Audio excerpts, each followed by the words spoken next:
Is it pressure? Okay, so welcome to the channel.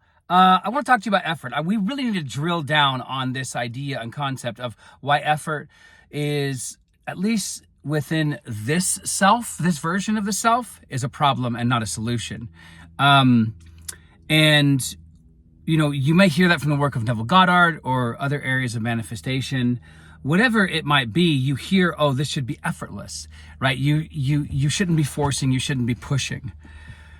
But a lot of people still don't really grasp what's being said, what the point is here.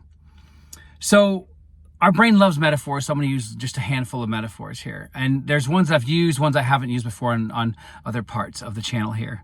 But, you know, a painter has no idea what an engineer does, unless they're an engineering painter, right? But for the sake of this example, right, a painter has no idea, probably not even aware of the terminology of somebody who works in the engineering space, right?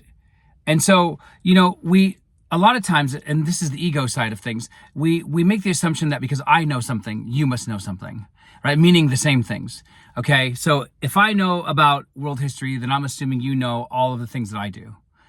And yes, it is a very ego way of understanding how we and each other learn, right? And we all learn differently. We all learn differently in terms of our education styles. You might be more tactile, which means you need to be touching something. You need to be physically involved, whatever it is, right? Or maybe you may be audio based, where you're like, hey, I learn more by hearing. Or some people might be visual, like myself, right? Or maybe you're a mix like myself as well, audio visual, like I need to hear and, you know, and depending on what it is, where you are in life, you know, your actual learning styles might differ. And the reason why this is important, one is because then you begin making a set of tools or strategies or methods that work for you. And the problem that I see a lot in these communities, as in Neville communities, manifestation communities, is people are still looking outward. They're still looking to, oh my gosh, how many times should I affirm? Or, oh my gosh, how many times should I do this scene in my, you know, imaginary scene? How many? Like that's one of the leading questions. How many? And then they just fill in the blank with another part of that question, right? And that's that's a second cause. That's I don't know what I'm doing, right? And that's a lack of self-trust. And that's not a judgment, because if you're starting out, obviously in your head, you're thinking, I need some way to measure this, right? And the only measurement that exists really isn't the placebo, right? Meaning isn't what you're doing to try to feel safer about what you're doing, right? It's that you feel safe within yourself without the placebo, without the need to ask how many affirmations exist and so on and so forth. So there's no judgment here, but it seems to be very common. And that really just says that you're still afraid, or that you still don't trust the inner self. You don't trust your own ability to manifest, right? But also when it comes to effort, let's go back to the painter. Let's go back to the engineer, right? These are two very different ways of seeing the world, ways of interpreting the world, ways of interpreting art, ways of interpreting behavior. Whatever it is, it's a value, right? I like as the painter, I value paint, right? As the engineer, I value all the tools that I use to engineer things, right? To create things. And this is what Neville's talking about when he says, listen, this should feel effortless. To a painter, painting feels effortless.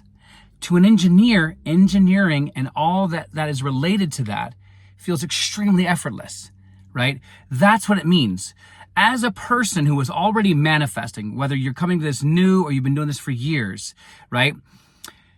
The reason why he says that it's effortless is because it's just part of what you're doing. You don't have to try, right? This isn't a Pink song, right? This isn't about forcing manifestation. It's you are manifesting.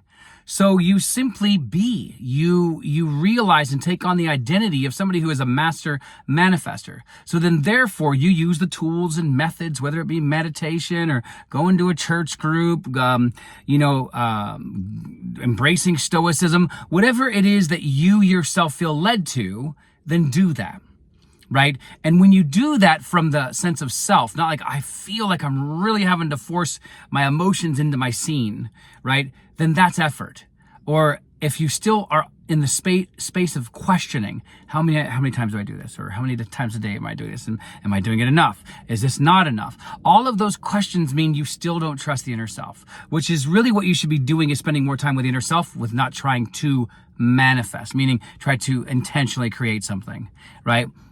And just spend time with the inner self and trusting the inner self, which is really just another way of saying you've got to trust yourself, right? And you've got to romanticize that time. You've got to be like, wow, I love spending time with this person that is called the inner self, right? And you have to think about it like that.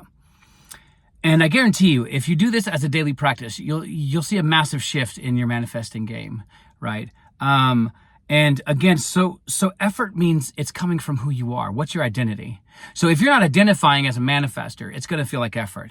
If you're identifying as somebody who's still learning how to manifest, it's going to feel like effort, right? If you identify as I'm already doing this, this is part of what I do, this is who I am, right? Then that's the major difference. And the major big step that you need to start seeing is that you're not waking up trying to become a manifester. You're waking up already manifesting.